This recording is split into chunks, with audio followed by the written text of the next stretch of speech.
해야 돼요. 일단 교재는 36페이지 펴놓고 계시면 37페이지가 맞겠네요. 37페이지 펴놓고 계시면 되겠어요.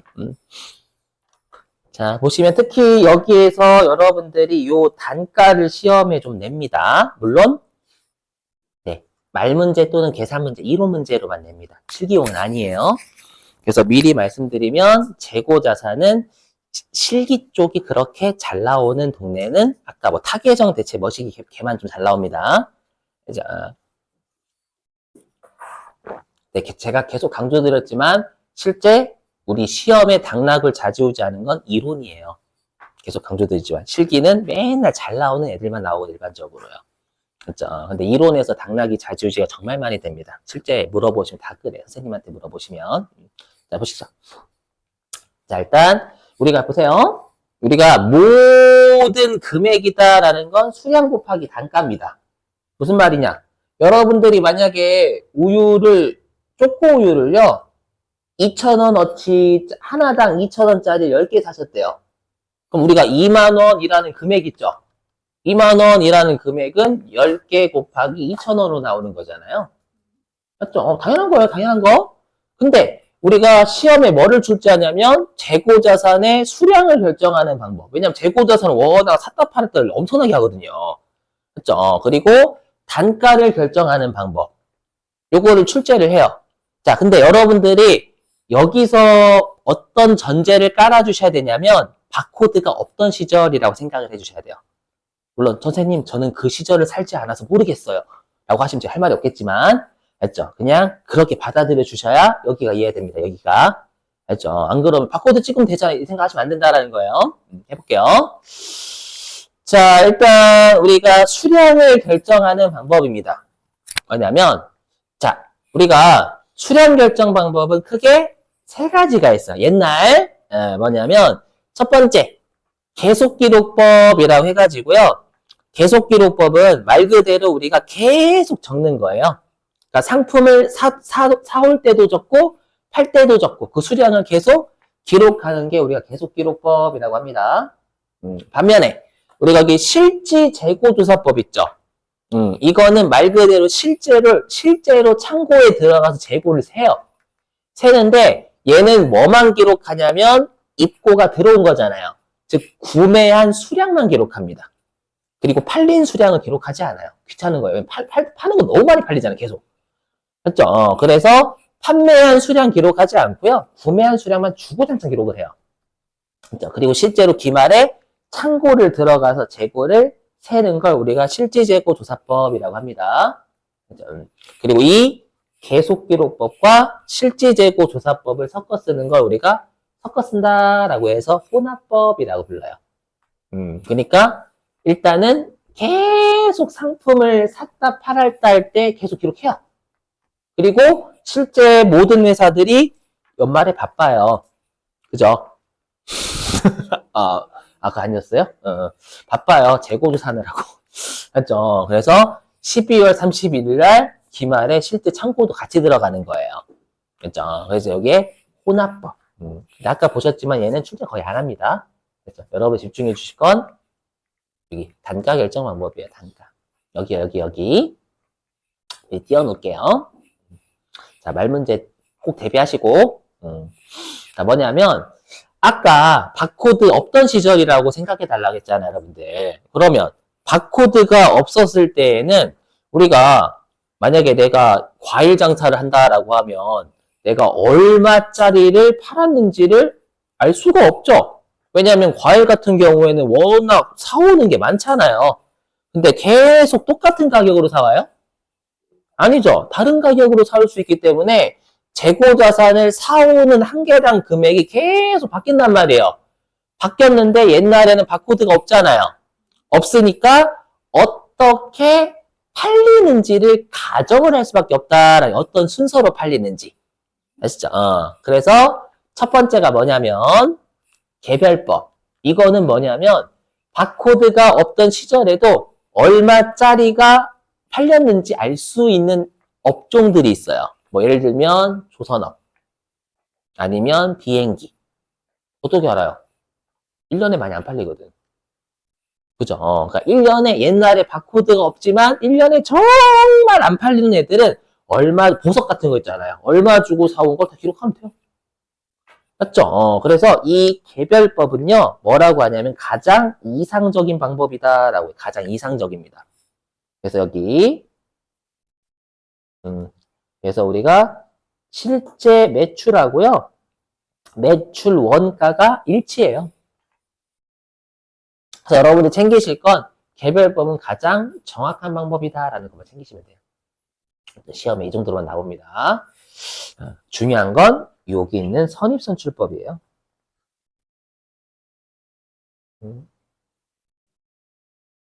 잠깐만요, 여러분들.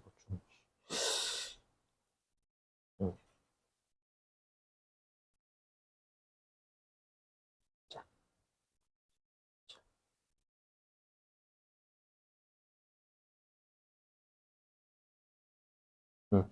여기죠? 자, 선입선출법이에요. 자, 선입선출법 뭐냐면, 선입, 먼저 구입한, 이 뜻이에요. 선입이. 먼저 구입한 상품을 먼저 먼저 판다, 이 뜻입니다. 먼저 사온 상품을 먼저 판다. 요게 선입선출법입니다. 선입선출법은 회계 모르시는 분들도 많이 써요. 특히 편의점 사장님이 아르바이트생한테 주문할 때, 야, 선입선출법으로 진열해놔, 이러거든요.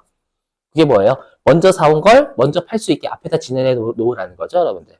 그죠? 그래서 대부분의, 좀 이따 이제 이론 문제 풀겠지만, 이 선입선출법이 대부분의 회사들이 쓰는 방법이에요.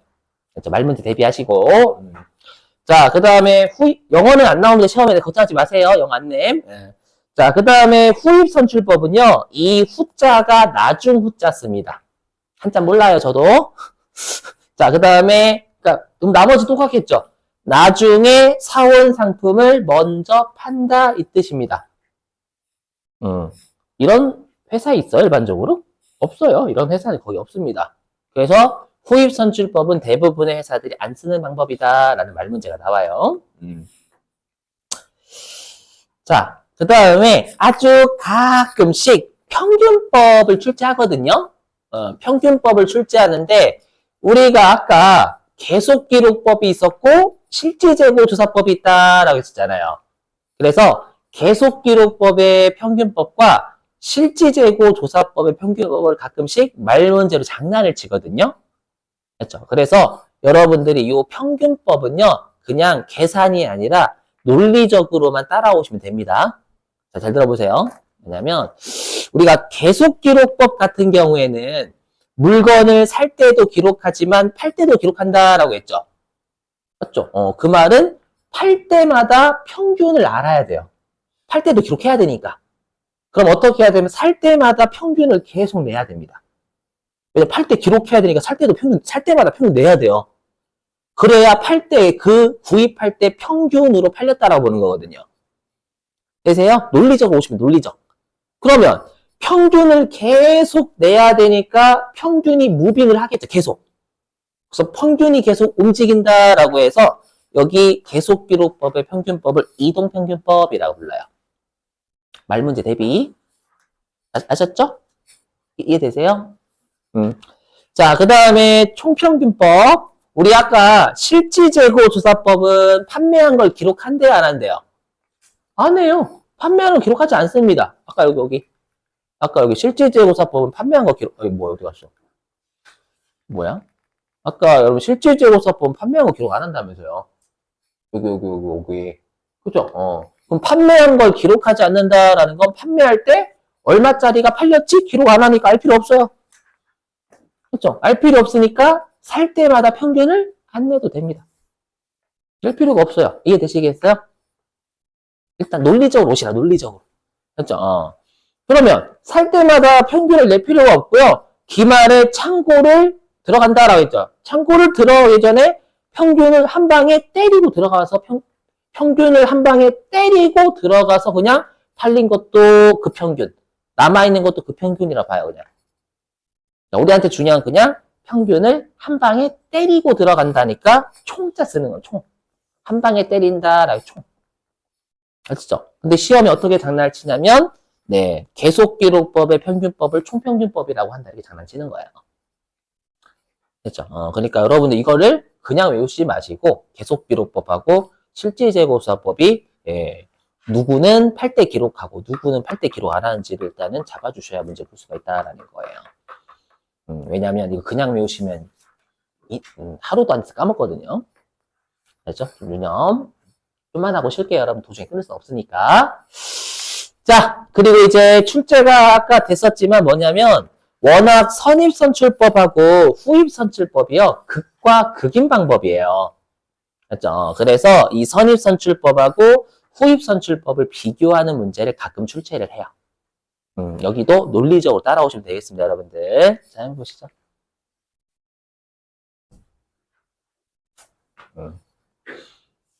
지루할 거예요, 여러분들. 네, 우리 아시죠? 시험 3주 남은 거? 아닌가? 아닌가? 좀, 2주 며칠 남았어. 2주 며칠? 너무 쓰레기예요? 이렇게 긴장감을 들어 열심히 하신단 말이에요. 제 입장에서 이걸 이용할 수밖에 없어요. 너무 야박하다 생각하지 마시고. 자, 보실게요. 자, 일단 우리가 여기서 물량 흐름이라는 건 대부분의 기업들이 쓰는 방법이냐 안 쓰는 방법이냐예요. 쉬워요. 선입, 대부분 쓴다. 후입, 대부분 안 쓴다. 이 뜻입니다. 여기까지 자꾸 AI 뭐 잡습니다. 어렵지 않아요. 여기까지 어렵지 않죠? 근데 이제 시험에 출제가 되는 게 요런 걸 물어봐요. 뭐냐면 기말에 남아있는 것의 현행 원가를 반영하냐 아니냐 이렇게 물어봅니다. 그럼 여기에서 우리가 알아야 되는 건 현행 원가라는 용어를 알아야 될 거 아니에요, 여러분들. 그렇죠? 현행 원가는 이 말입니다. 들어보시면. 개정 과목 아니에요. 현행 원가는 무슨 뜻이냐면은 여러분들이 만약에 2년 전에 2년 전에 샤넬 가방을 뭐 한 700만 원 주고 사셨다라고 하죠. 2년 전에. 그럼 우리가 과거에 그 자산을 샀었을 때 그 가격을 취득원가라고 해요.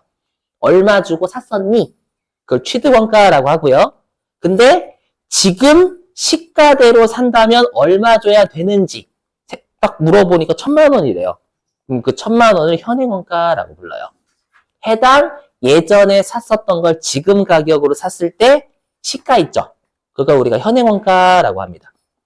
시험에는 현행원가라고 내요, 여러분. 시험에 실제로. 그렇죠. 그러면 현행원가가 뭐예요? 시가죠, 시가. 그렇죠, 여러분들? 그러니까 지금 물어보는 건 뭐냐면 기말재고는 남아있는 거, 팔린 거. 남아있는 거. 남아있는 게 시가를 반영하냐, 안 하냐를 물어보는 거예요, 이거. 한마디로. 아셨죠? 그럼 해볼게요, 여러분들. 사례 들어서. 여기는 논리적으로 오세요. 더 생각하시면 안 돼요. 제가 여기서는 멈춰라고 할 거예요. 뭐냐면 생각을 멈추라는 거예요. 진짜 여기서 생각을 더하는 순간 오히려 이상한 곳에 빠지게 돼요. 제가 그랬거든요. 그렇죠? 그래서 제가 거기서 멈추세요라고 할 때 멈춰야지 생각을 이렇게 눈동자 위로 뜨시면 안 됩니다. 제일 무서워하는 거예요, 제가. 그렇죠? 실제로 자, 무슨 말인지 해볼게요. 자, 보시죠. 뭐냐면 자, 내가 이제 여기 이제 기말재고입니다. 재고. 아이고, 여기, 죄송합니다. 뭐냐면, 내가 처음에 얼마 주고 샀냐면, 100원 주고 사왔어요. 그렇죠? 그리고 200원 주고 사왔습니다. 요게 뭐냐면, 사온 순서입니다. 처음에 100원 주고 샀고, 나중에 200원 주고 산 거예요. 자, 그랬을 때, 우리가 여기서 기말재고를 살펴볼 건데, 기말재고요. 살펴볼 건데, 그럼 선입선출법은요, 뭐가 먼저 팔려요? 선입선출법. 그렇죠? 선입선출법 100원부터 팔려요. 왜냐, 아까 선입선출법은 먼저 사온 걸 먼저 판다라고 했잖아요. 맞죠? 그럼 선입선출법에서는 100원짜리가 팔리는 걸 먼저 하나가 팔린다면, 그럼 남아있는 건 뭐가 남아있어요? 선입선출법에서. 그죠? 200원짜리가 선입선출법에서는 선입이라 할게요. 남아있다라는 거예요. 되셨어요? 그 다음에, 후입선출법은 뭐가 먼저 팔리는 거예요? 후입선출법. 200원짜리가 먼저 팔리는 거죠. 왜냐면 나중에 사온 걸 먼저 파는 거니까. 지금은 남아있는 거 보잖아요. 그럼 남아있는 거 후입선출법에서 얼마짜리가 남아있는 거예요? 그쵸, 100원짜리가. 자, 그럼 이 중에서 어떤 게 가장 최근 거예요? 200원짜리죠. 그렇죠? 그래서 뭐라고 하냐면 선입선출법이 시가를 잘 반영한다. 최근 거에 남아있는 거니까. 그렇죠? 근데 후입선출법은 예전 게 남아있잖아요. 그래서 시가를 잘 반영하지 못한다라고 해요. 여기서 멈춰요. 더 생각하면 안 돼요. 그죠, 그죠. 아, 진짜야. 알죠? 그렇게 생각해서 망하는 사람 제가 너무 많이 봤단 말이에요. 저도 그랬고. 아셨죠? 이렇게. 예. 자, 이제 수익비용 대응 여부. 자, 뭐냐. 그럼 여러분들 우리가 지금은 상품 쪽 하잖아요. 그럼 상품 쪽에서 수익은 상품 매출이고요. 매출이고 우리가 이 팔린 것의 원가를 상품 매출 원가라고 합니다. 상품 매출 원가는 우리 비용이에요. 비용. 이렇게 됐었죠? 자, 보시죠. 자, 그럼 또 사례 들어볼게요. 자, 내가 처음에 100원 주고 샀어요. 그리고 200원 주고 사왔어요. 했죠? 얘를요, 300원에 판대요. 얘를 300원에 판매, 여기다 쓸게요. 300에 판매. 판매한다면, 그러면 이 300원은 우리가 상품 매출이 되는 겁니다요. 맞죠? 그럼 이제 여기에서 우리가 봐야 될 건 이제 매출 원가입니다. 팔린 것의 원가를 매출 원가라고 해요. 그리고 매출 원가는 비용입니다. 왜? 판 거에서 원가를 빼야 이익이 남잖아요, 여러분들. 매출 원가는 비용이어야만 하는 거예요. 자, 그러면 우리가 선입선출법 있죠? 그럼 선입선출법은 얼마짜리를 300원에, 얼마짜리 상품이 300원에 팔렸다라고 보는 거예요. 그렇죠. 100원짜리 상품이 300원에 팔렸다라고 보는 거예요. 지금 아까는 남아있는 거 봤으니까 얘가 아니고 지금 팔린 거 보는 겁니다. 팔린 거니까 100원짜리 상품을 300원에 팔았다라고 선입은 보는 거예요. 됐죠? 이렇게 100원. 자, 반대로 후입선출법은 얼마짜리 상품을 300원에 팔았다라고 보는 거예요. 그렇죠. 200원짜리 상품을 300원에 팔았다라고 보는 겁니다. 되셨어요? 그러면 우리가 선입선출법은 과거에 사왔던 100원짜리를 지금 판다라고 보는 거잖아요. 맞죠? 그럼 과거에 샀던 100원짜리가 비용이 되는 거잖아요. 수익은 지금 판 건데. 그럼 지금의 수익에 과거에 샀었던 게 매출원가 비용이 되는 거니까 뭐라고 하냐면 수익 비용 대응이 잘 안 된다라고 해요. 되시겠어요?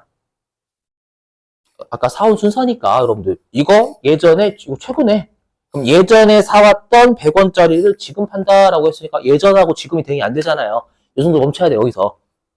그죠? 반면에 후입선출법은 200원짜리를 300원에 판다라고 보는 거죠. 그러면 후입선출법은 최근에 사왔던 200원짜리가 300원에 팔린다. 그러니까 최근에 사왔던 게 최근에 팔린다 이렇게 보는 거잖아요. 그죠? 그래서 후입선출법은 최근 게 비용이 되는 거잖아요. 맞죠? 수익은 항상 지금 파는 거니까 현재고. 맞죠? 그래서 후입선출법은 수익비용 대응이 적절하다라고 표현하는 거예요. 여기서 멈춰야 돼요, 제발. 맞죠? 너무 생각 들어가면 안 돼요. 큰일 나. 맞죠? 여기서 멈춰야 돼요. 진짜로.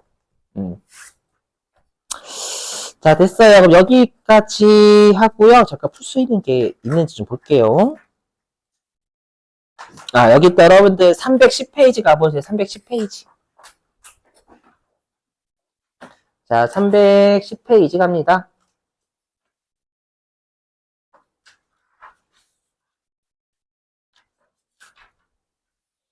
자, 310페이지 1번입니다, 여러분. 310페이지 1번.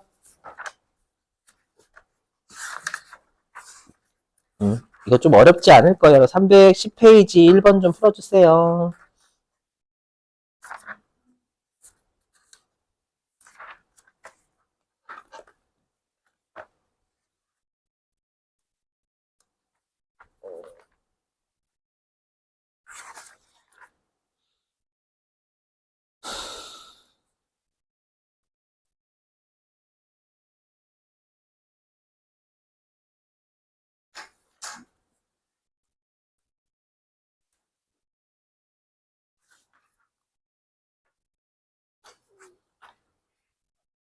몇 번이에요? 단가 결정 방법 아닌 거.